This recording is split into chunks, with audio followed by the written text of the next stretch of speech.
Hello, everyone. I'm Clive Cookson, science writer at the Financial Times in London. I'm in Phoenix, Arizona, at the annual meeting of the AAAS, American Association for the Advancement of Science, where I'm moderating a really exciting session on the exposome. The exposome is a term that was first coined, I think, in 2005, so it's 21 years old. And it encompasses all the environmental factors, chemical, physical, biological, social, to which we're exposed through life from the moment of conception. Of course, tracking the exposome involves a level of data gathering and analysis that was not practical 21 years ago, but huge advances in technology since then are beginning to make the objective achievable. And the Human Exposome project, launched last year, aims to surpass even the Human Genome project in scope and ambition.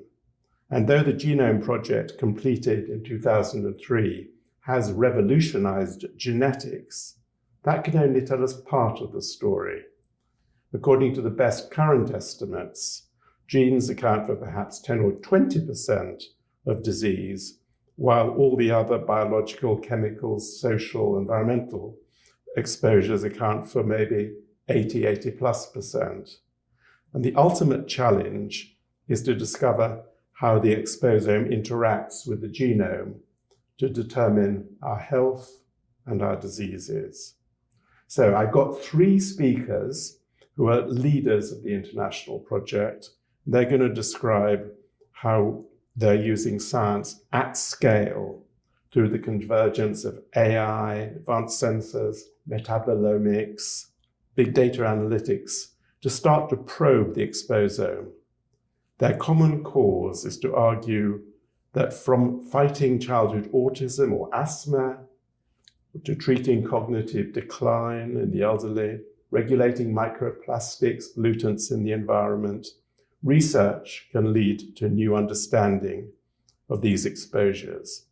So I'm going to introduce the panelists now. Our first speaker is Professor Gary Miller, Vice Dean for Research Strategy and Innovation and Professor in the Department of Environmental Health Sciences at Columbia University, Mailman Hope School of Public Health. Gary, you're going to tell us about the science and highlight how, in terms of scope, timing, and global ambition, the Human Exposome project is the greatest public health opportunity of our time. And Gary's going to give us some examples of new partnerships that are kick-starting this revolution in medicine, public health, and environmental protection. Gary. Thank you, Clive. As you pointed out, the vast majority of the underlying cause of human disease is not the genetics. Not to say genetics isn't important, but the environment plays a bigger role. So what we've been doing in the field is trying to advance our ability to measure as many of these environmental exposures as possible. One of the things that we do in our group is use high resolution mass spectrometry to measure as much as we can in biological fluids like blood. So we can now measure tens of thousands of features, compounds in people's blood.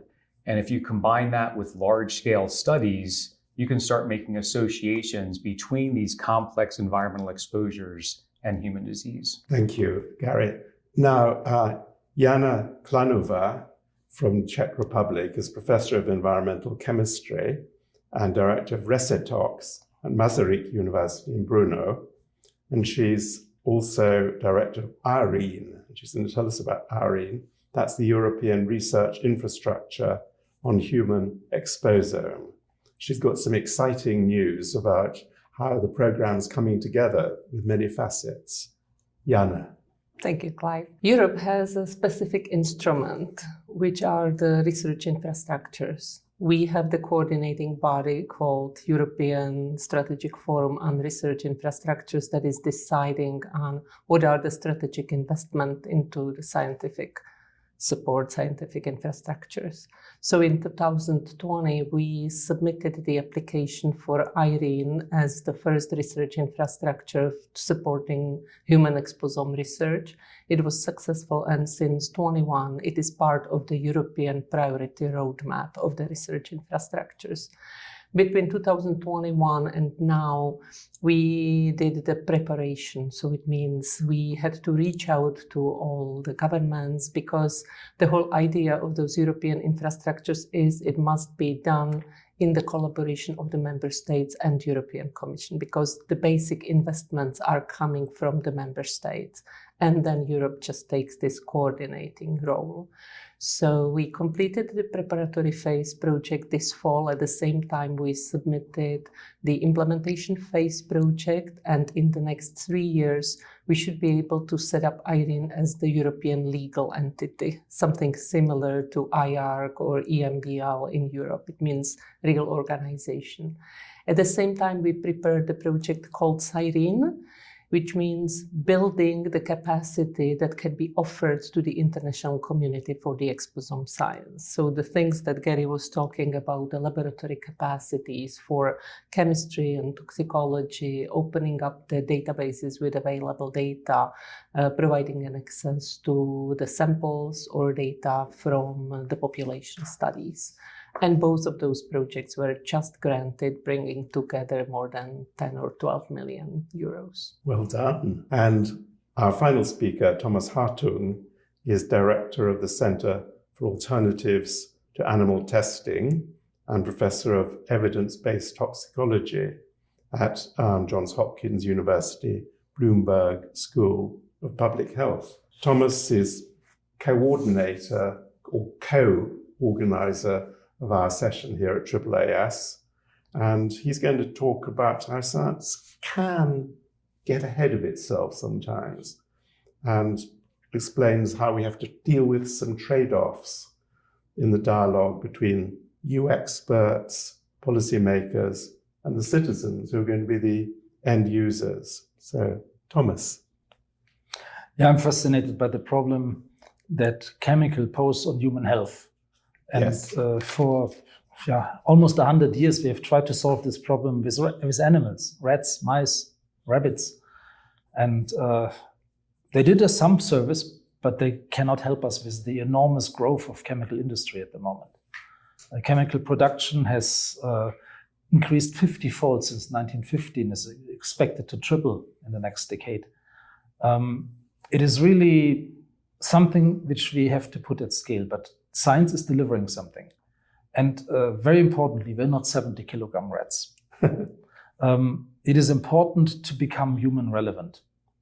And when Chris Wild in 2005 coined the term of exposome, most people say, yeah, dream. But now various technologies, which I call disruptive technologies, are actually delivering. And these disruptive technologies are ultimately fusing into data sciences, into artificial intelligence, which by its own exponential growth is increasingly capable to make sense of them.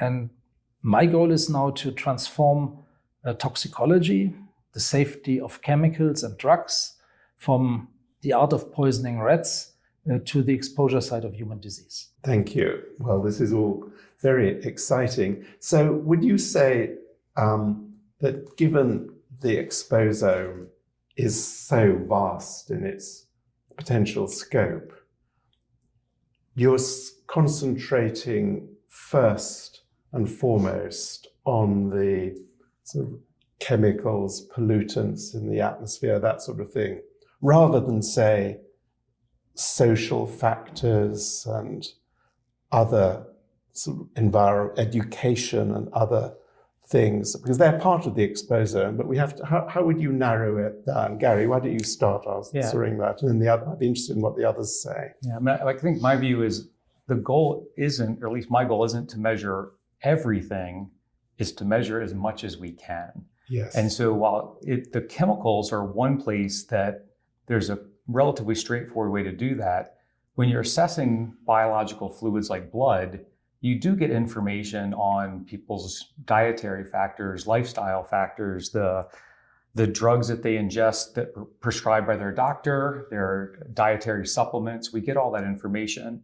But if you also have social determinants information from various studies, and you think about a person living in a challenging environment, that's going to turn on stress pathways, cortisone and things, cortisol, and we can measure those things in blood. So even though they may be downstream of those social factors, we are measuring those downstream factors. And so I would say that we are capturing a very large part of that space, because what happens in our body is biochemistry.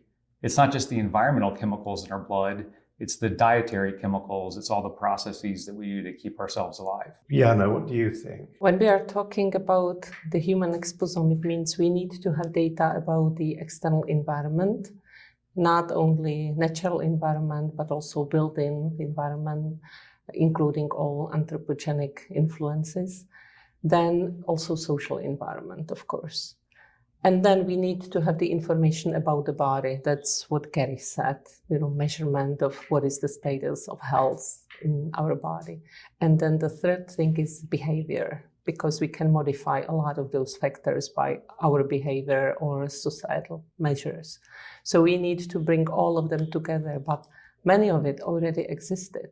So what we are providing with the Exposome platform, Exposome project, is really the platform where we all can meet and make use of the existing data. This is why for our SIRENE project, we are not working alone as EIRENE, but we invited 11 other European infrastructures.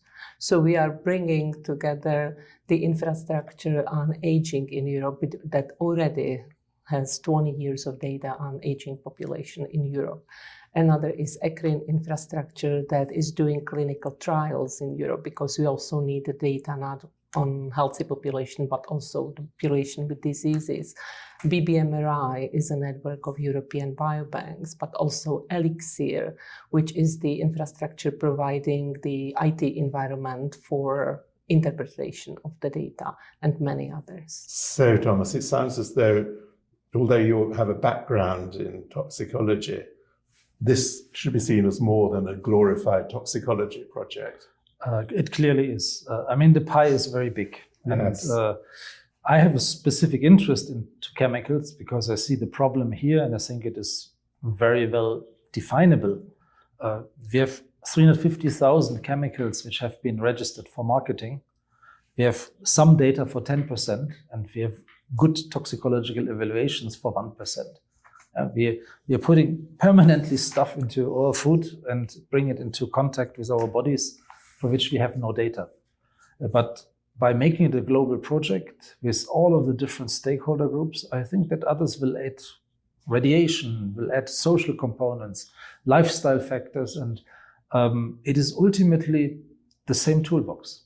It is about becoming data rich, which we become with sensors, with surveys, but mainly by interoperability of data, by taking care that the different communities which address the different aspects or have the different technologies at hand talk in a language which allows the others to use their data and jointly mine all this of information. If we look back at the Human Genome Project, that had quite a centralized coordinating body, at least for the public one. There was also the private one, but the public one did have a coordinating body with NIH, Wellcome, and some others.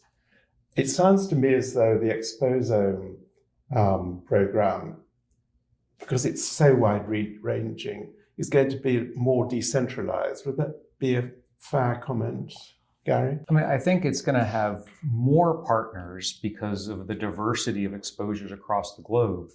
But like the Human Genome Project, we've been engaged with EMBL, EBI, which did a lot of the data analysis there.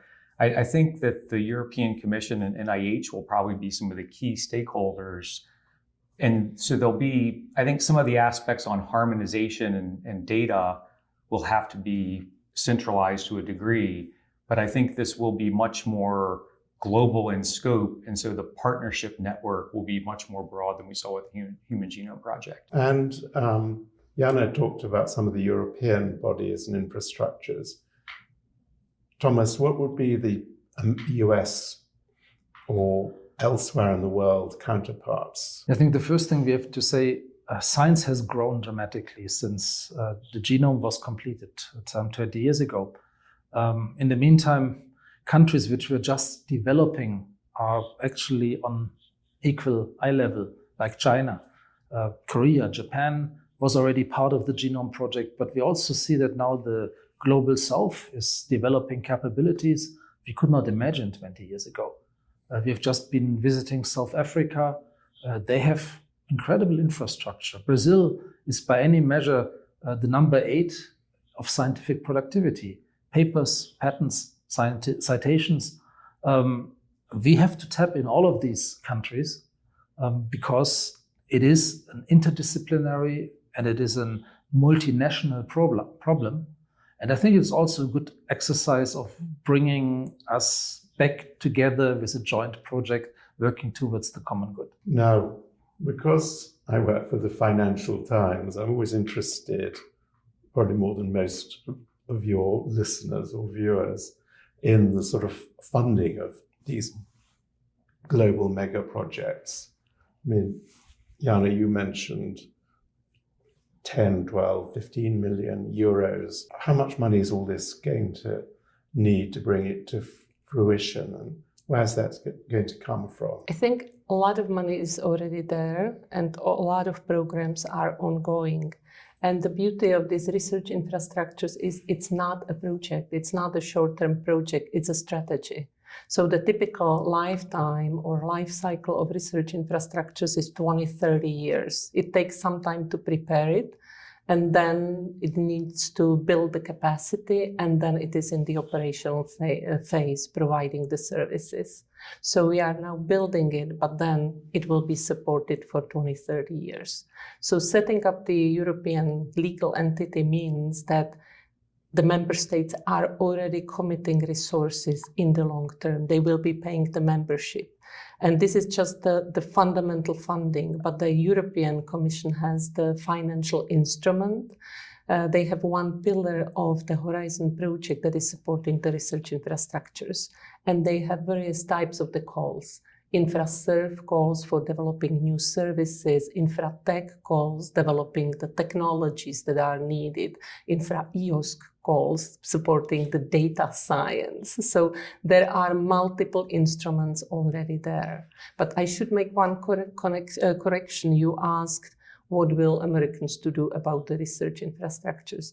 Research infrastructures are maybe coordinated from Europe, but many of them are global. And the EIRENE ambition is really global, not European. So currently we have 25 participating countries, including US, including Canada. And this is where Europe makes an exception, and it brings money also to those countries. So even US or Canada are eligible to get some support from Horizon to build the capacities for the international community. Perhaps I should also intervene here. I did not fully answer your question. I was driven a bit by what different countries are contributing.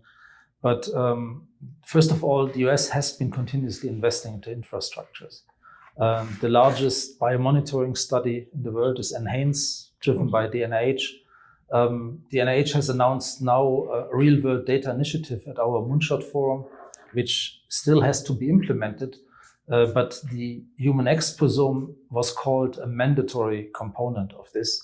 And we are expecting that a concrete investment takes place. And Gary is, I think, best suited to talk about the NEXUS program sponsored by the NIH, which is coordinating the Exposomics activities in the US. So the US side does not have to hide when it is about creating infrastructures towards an Exposome project. Over to you, Gary. So NEXUS is the NIH Coordinating Center for Exposomics. And the idea is to help investigators, all the NIH-funded investigators, incorporate exposomics into their studies. And so this is like where, to me, it's all about leveraging. is if you have a large study that's collected proteomics and genomics, and you can add exposomics into it, you're not starting from zero, you're building upon it. A great example, if you think of all the investment that went into UK Biobank, there's all this fantastic data there, but it's a biobank that has collected 500,000 samples. We can do exposomics on those existing samples and then leverage all of that data. Similar for the All of Us Biobank in the United States, a 1 million-person study, is we've been working with them to figure out how to integrate exposomics into that workflow. Can we talk about the technology that will be needed to bring all this together? Obviously, AI is going to play a key role. But how is it all going to be brought together and presented with meaningful conclusions that will improve the health of people and at the same time give us scientific insights into the meaning of life?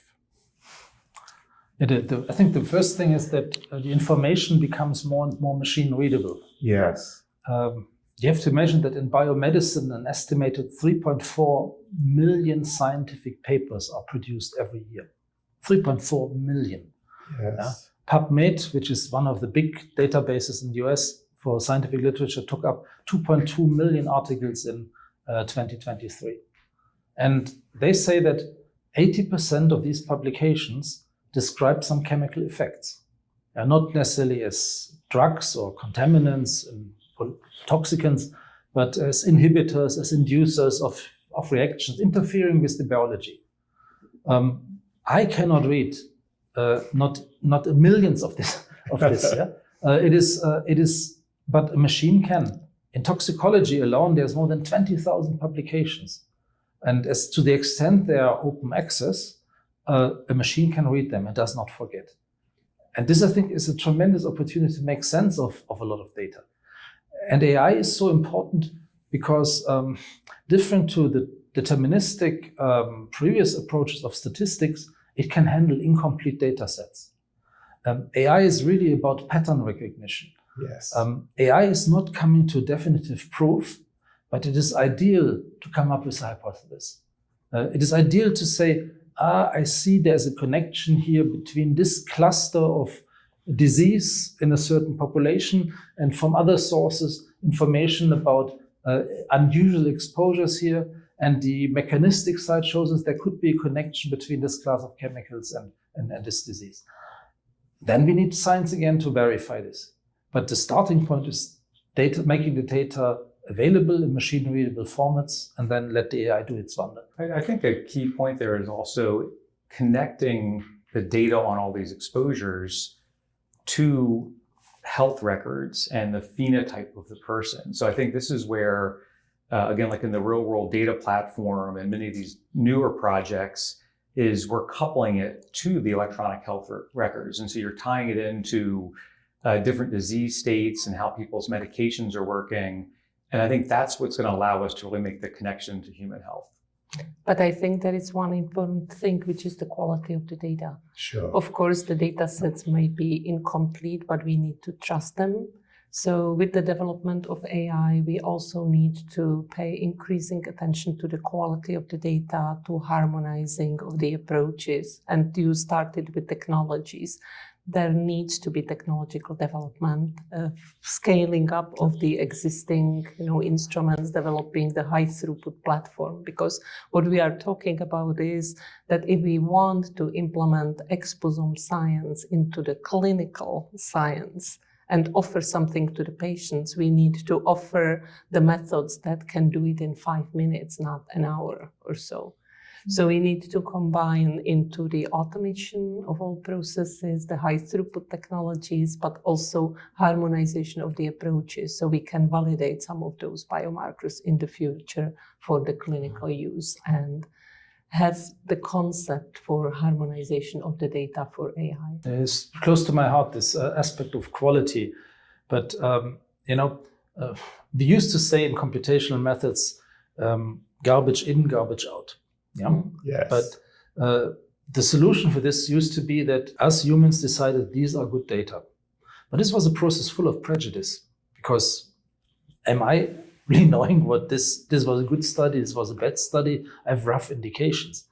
AI can do it as well. If we ask it to do the quality assurance, if we allow to do this, and it can do this 100 times with slightly changed parameters until it gets the best, squeezes the best out of the data by sorting it. So I think it's really about who sorts out the bad stuff. And I think AI is increasingly allowing us to do this. So quality comes in exactly with this tool. It is a risk that AI is amplifying the misinformation, the biases, but it's also the tool to mitigate it. And this is what is happening right now. I think AI will be very useful from its pattern recognition, recognizing poor quality data and helping to exclude it or downplay it. So that'll be very useful. It is the retrieval of data alone is a value proposition. Sure. I mean, it finds wherever there is something in the open, yeah? And increasingly forces us to put data into the open. But then it can also identify what is reproduced and what is not. What is an outlier of something that does not make sense, yeah? And can flag these, and as AI does, give it lower weight in the overall recommendation if it is something which is more questionable. How much of a role do you expect companies, the private sector, to play as the Exposome project in its broad sense goes forward? Because initially it's being funded mainly by the public sector, but obviously philanthropists are playing a role. And then how will you involve companies that can make a huge contribution? I don't know who would like to answer that. If you look at the advancement within UK Biobank, and when they wanted to do large-scale proteomics, that involved collaboration with instrument manufacturers and pharma to develop that. We envision the same partnerships. That the idea is that there's value to those organizations to better understand how these exposures affect the products that they make. And they also want to demonstrate that their instruments can measure these things because there will be future use. So I think we'll see quite a bit of that. And as I'll talk about the data, there's a lot of companies doing AI and data services, and they are interested in complex problems. And so I think we'll see many partnerships over the next few years. Yeah, everything where the return of investment is out more than 10 years is typically something where the entrepreneurial state is needed. Yeah, somebody who has a longer vision where society can benefit. But in general, NIH says that for $1 invested into research, there is about $2.7 in economic output. If you take the Human Genome Project as the most similar example, a Battelle study showed that within the first 10 years after completion, the return of investment was about 250-fold. Yeah? So $250 for each of the $3 billion spent. Yeah? This in the first 10 years of the Human Genome Project. I cannot promise that there's as much in this out of the Human Exposome Project, but the problem is tremendous. Yeah? With Exposomics having more part into disease development by a factor of 3 to 5 at least. Yeah? My expectation is that this is a gold mine for future health services. As we bring our fascinating discussion to a close, I think we should return to the benefits to people, to patients, and perhaps some more specific examples. I know we don't want to prejudge the research, but what might come out of this that wouldn't emerge anyway from more sort of from other biomedical research angles plus AI? I mean, the most obvious one is prevention. Yes. If you understand what makes us sick, we can try to reduce the contact to this. You might replace also by learning from this the rules how to produce safer substances. We can anticipate this into what is the druggable space of chemicals. We can anticipate what should go into our materials, what to avoid. That's an enormous value proposition because no company likes that a substance which is only safety evaluated for going into humans for a drug starts being evaluated after about $900 million have been spent. They want to defend their investment. And then there's a struggle between safety and progress and the market perspectives. if we have front-loaded this, if we already tell the chemists don't even synthesize this, it is likely to be flagged later on with a liability. That's an enormous value proposition. So I'm extremely positive that this will save money. It's better to invest here into the science than later into the healthcare costs of people being exposed to critical substances. Jana, what captures your imagination for what this could deliver? Many of those things are already happening. We are teaming up, for example, with the United Nations Environment Program, because the data coming out of this are very important for policymaking. So we are supporting the international conventions protecting human health from the environmental exposures. These are very important data that can phase out the chemicals. But then at the individual level, we are also collaborating with the hospitals, with the patients' organizations. And I think exposome science is getting more recognition among the clinical communities. So one of the big projects we have is a cancer project, actually several of them. We are working with the cancer hospital that is currently building the big prevention center, and they want exposome science to be part of it. So they want to work with the healthy people and also people with diseases to help them make the good choices. So they want us to develop a program for them and suggest what can be measured and offered to people to inform them more about the exposures and potential effects on health. Gary? For me, my research group has been focusing on medications. The majority of our medications do not work as well as they're predicted to work. And we already know that genomics doesn't explain that variability. So exposomics should provide the answers for why drugs don't work as well as they should, why people have variable responses to them, why some people respond better to drug A than drug B. And so I really think that exposomics can advance precision medicine by providing the explanation for that variability. Thank you. Well, this has been a wonderful discussion. I'm enthused for the future of exposomics and the global project involving scientists, clinicians, and patients worldwide. Thank you and good luck. Thank you. Thank Thanks you. a lot.